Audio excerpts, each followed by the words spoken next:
Morning to you, Minister. Thanks for joining us. We'll get to that story, but there's a bigger story that's obviously evolved overnight since the front pages were written. The Israeli offensive on Gaza overnight. What's the government's response to that? Well, we had hoped that the ceasefire in Gaza between Israel and Hamas would last. Obviously, it's exploded overnight in this wave of military action.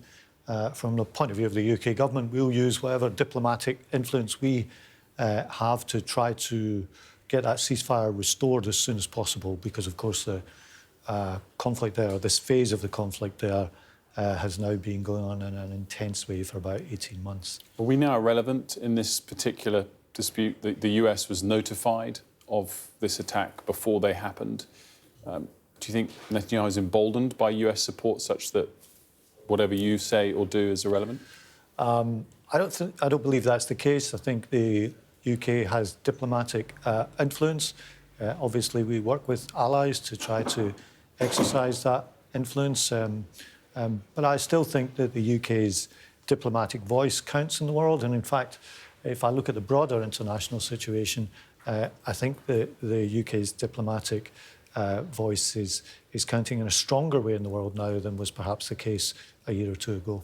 In terms of the overall government position towards Israel, I mean, just yesterday, the Foreign Secretary said that the blocking of humanitarian aid over the last 2 weeks into Gaza was a breach of international law by Israel. So I guess we'll see what the update to that position from the Foreign Secretary is overnight. But is that the official full government position, that Israel has breached international law? Well, we never want to see the denial of essential supplies like food or electricity or water to a civilian population. I'm not an international lawyer, but we never want to see that. Israel has a right to defend itself. We'll always defend that right. But there are many people living in Gaza who are in urgent need of these humanitarian supplies, and we don't want to see those cut off to the civilian population. David Lammy speaks for the government as a whole when he says that. Of course he does. He's the Foreign Secretary. He speaks for the government.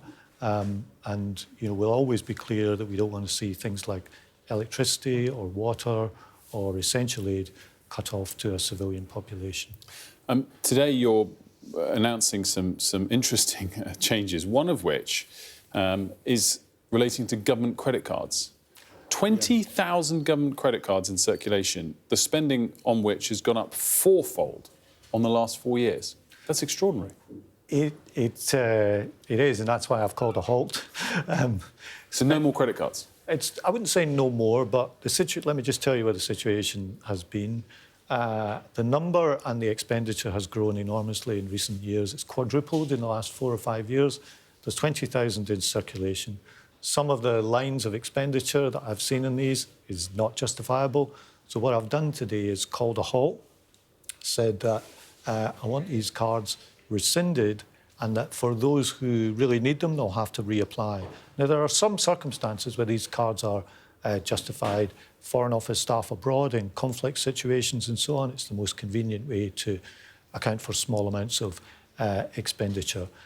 So we'll not say they'll never be there, but I want to tighten up the use, increase the controls and make sure that public money is properly used. Is there a hint here, an implicit suggestion that some civil servants with these credit cards have been fiddling their expenses? I don't use that phrase, but I don't think some of the lines of expenditure I've seen are justified. This is public money, and I think people need to take care with it. So the process now will be, if people want to have one of these cards, they're going to have to justify why they need it and reapply for it. And that message has gone out to all the permanent secretaries right across government. That's really interesting. So will this be a backward-looking investigation if expenses have been fiddled, or is it more a sort of new chapter going forward will tighten the waist? Well, people are going to have to reapply, and the limit on expenditure on the cards, which currently £2,500, will come down to £500, and anything above that will have to be justified by a senior civil servant. It sounds very sensible. Meanwhile, the Business Secretary is meeting with the Commerce Secretary in the US, Howard Lutnick. What's the aim there? Is it to try and undo the steel and aluminium tariffs, to continue to avoid a country-specific tariff, or a free trade deal? Is that really in sight? Well, the the aim is to stick up for the British national interest, and the British national interest, and we believe the mutual interest of the United States is in good trade between the two countries. The US administration, as you know, is very interested in trade deficits, trade surpluses. We are in roughly trade balance with the United States. And so my colleague, Johnny Reynolds, the business secretary, is there to speak with the Commerce Secretary, Howard Lutnick, to argue that it's in both our countries' interests to have free trade between us. That's certainly in the interests of somewhere like where I represent, in the West Midlands, where we've got a lot of manufacturing companies. So I wish the business secretary well, and I think this is in the interests of both the UK and the United States. Big announcements coming today on welfare. Is the Cabinet united? I think the Cabinet is definitely united behind dealing with the problem of a welfare system which has seen more and more people going on to long-term sickness and disability benefits in a way that makes us an outlier compared to the rest of the G7. We're the only major industrialised nation which has a lower proportion of people in work now than before the pandemic. There's about 2.8 million people on long-term sickness and disability benefits right now. If we don't do anything about this, that number is projected to grow to more than 4 million people by the end of the decade. And remember, these are working age people. And so what we want to do is put in place a system which has support there for people who can't work, that will always be there, but also support for people who, with a bit of extra support, could work. No doubt some Cabinet members will support the measures more than others, or particularly how you're going about addressing that problem. Will there be a resignation? What is the chance of that?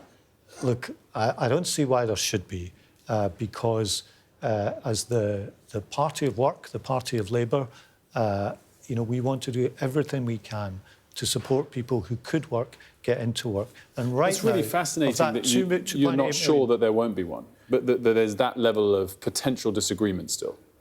No, I don't see why anyone should make that move and resign over this. 200,000 of those 2.8 million say they would work right now with a bit of support. We think that number can grow. That's in their interests and in the country's interests as a whole. So my colleague, the Secretary of State for Work and Pensions, will be bringing forward a package of reform later today. And at its heart will be making sure there is support there for people who cannot work, but also support for people who, with a bit of help, could get into work. That's what we want to do. We'll be watching when she